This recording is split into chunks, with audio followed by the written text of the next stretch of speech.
Seja bem-vindo a mais um estudo 1189. E aí, como você tá? Hoje nós vamos dar continuidade ao capítulo 7 do livro de Romanos. Anteriormente, fizemos o estudo sequencial de alguns capítulos, 3, 4, 5, 6. E agora nós estamos no capítulo 7, que são apenas 25 versículos, e o tema, ilustração do casamento e a luta contra o pecado. Lembrem-se que essa é uma carta aos Romanos, escrita por Paulo, a fim de aconselhar os membros da igreja de Roma. Estou um pouquinho cansado, vou falar um pouco mais baixo. Agora, se eu não me engano, 1h da manhã, 1h e pouca da manhã, mas eu não consegui fazer o estudo antes. Eu saí para comer com a minha esposa, minha família hoje. Retornamos muito tarde e eu promovi o encontro de jovens na data de hoje. Nós temos um ministério chamado Sedentos, e foi um encontro muito lindo, com a presença de dezenas de jovens que se reuniram ali para adorar ao Senhor. Mais de 2 horas de culto, bem intenso. Culto de jovem é bem animado, e esse foi animado com dose extra de animação. Então, por conta disso, a noite anterior eu fui dormir às 4 horas da manhã, porque nós chegamos tarde da empresa e eu estava muito elétrico. Eu fui ver um filme e tal para relaxar, para depois ir dormir. Então acordei tarde, e aí foi essa sequência de acontecimentos, mas sem problema. Amanhã é domingo, então vou poder acordar um pouco mais tarde, mas eu vou ter a alegria de ter concluído mais uma etapa aqui junto com vocês. Estou com o propósito hoje de ministrar pelo menos 4 capítulos do livro de Romanos, que eu faço em sequência, com o propósito de ter sempre conteúdo pronto para postagem. E é isso, vamos orar. Pai, te agradeço que, mesmo em meio ao cansaço, aos desgastes do dia a dia, à rotina e aos nossos afazeres, nós paramos para buscar a Tua face. E nós queremos fazer isso de forma excelente, de forma que agrade e alegre o coração do Senhor. Então paramos, mas com o nosso coração totalmente comprometido em entender, compreender e colocar em prática em nossa vida tudo aquilo que o Teu Espírito Santo nos revelar. Então, se revela a nós em mais essa oportunidade, em nome de Jesus. Amém. Capítulo 7 de Romanos. Meus irmãos, falo a vocês como a pessoas que conhecem a lei. Acaso vocês não sabem que a lei tem autoridade sobre alguém apenas enquanto ele vive? Por exemplo, pela lei, a mulher casada está ligada a seu marido enquanto ele estiver vivo. Mas, se o marido morrer, ela estará livre da lei do casamento. Por isso, se ela se casar com outro homem, enquanto seu marido ainda estiver vivo, será considerada adúltera. Mas se o marido morrer, ela estará livre daquela lei, e mesmo que venha a se casar com outro homem, não será adúltera.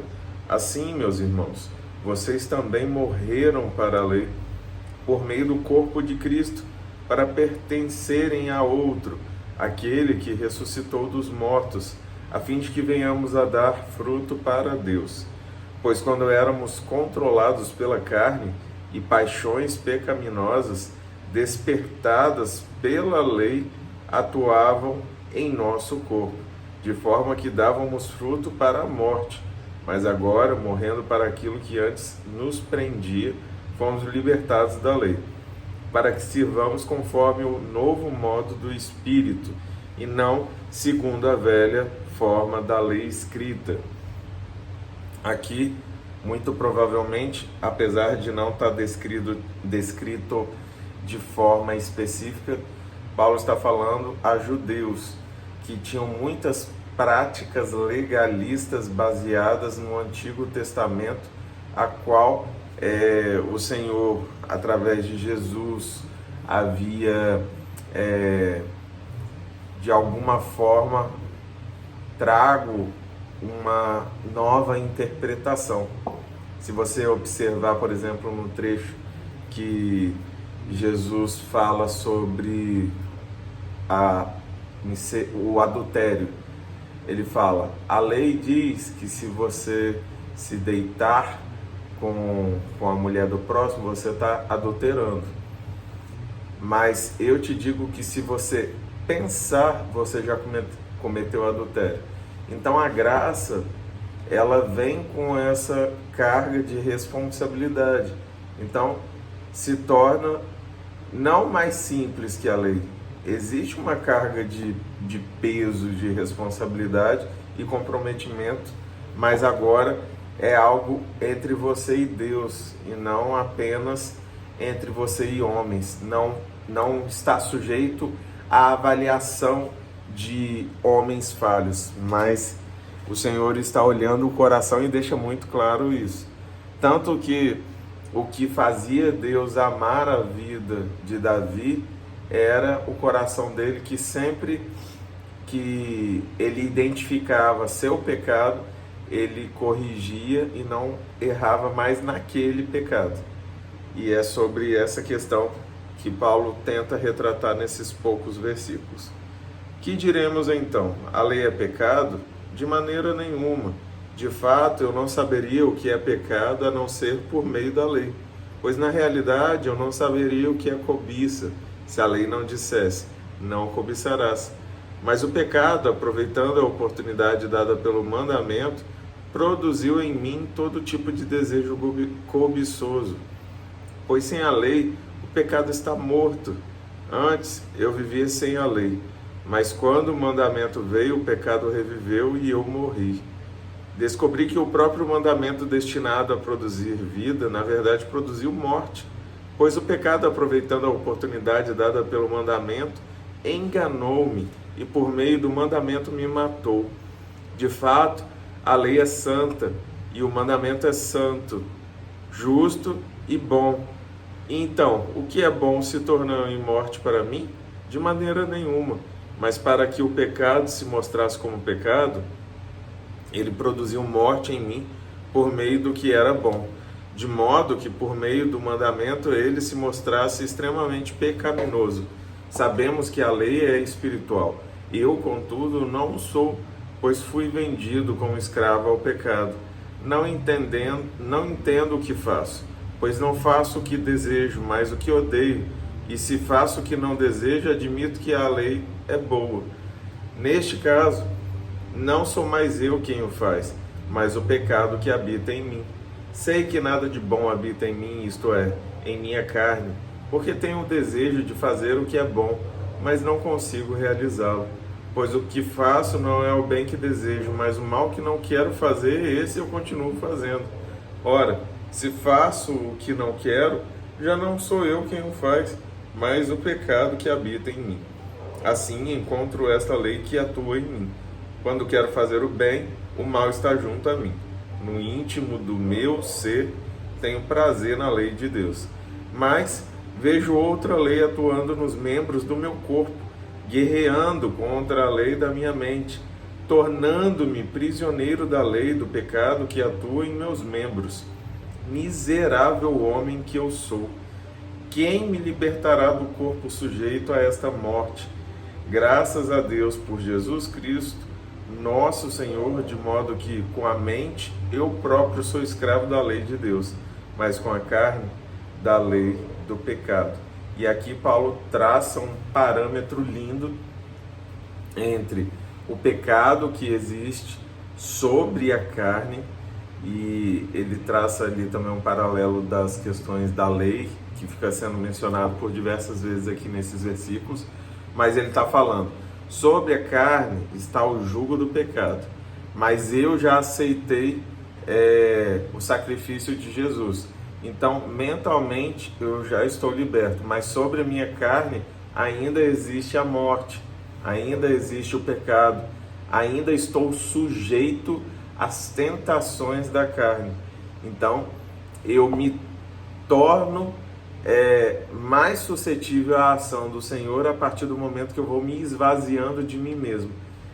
O Espírito Santo, quando ele é derramado sobre as nossas vidas, ele vem em porção integral, não vem em pequenas doses. Porém, nós que devemos dar lugar ao Espírito Santo. Logo, é um pouco do que nós lemos aqui.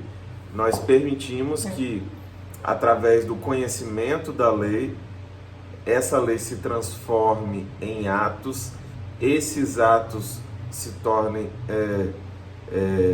um processo, e esse processo ele vai nos purificando à medida que nós caminhamos na direção do que o Senhor nos orientou. Então, quando pecamos, já não pecamos com o intuito do pecado, mas porque a carne nos leva ao pecado. O que quer dizer que se você tem cometido erros, é porque é inerente à sua carne. Mas toda vez que você tem consciência desse erro, aí é uma escolha. Então, se você errou e a partir do momento que você foi colocado sob a ótica da sua compreensão que aquilo é um erro e você continua praticando, então você está desejando o pecado. Mas se você errou, se deparou com a lei que diz que esse é um erro e você pede perdão e não comete mais, aí sim, o Senhor está realizando essa purificação em você e você está permitindo. Esse seria uma breve das muitas reflexões que poderíamos fazer sobre esse texto. Lembrem-se, nós não estamos limitados ao que falamos aqui e refletimos. Tem muito mais profundidade histórica, existem muitos outros detalhes.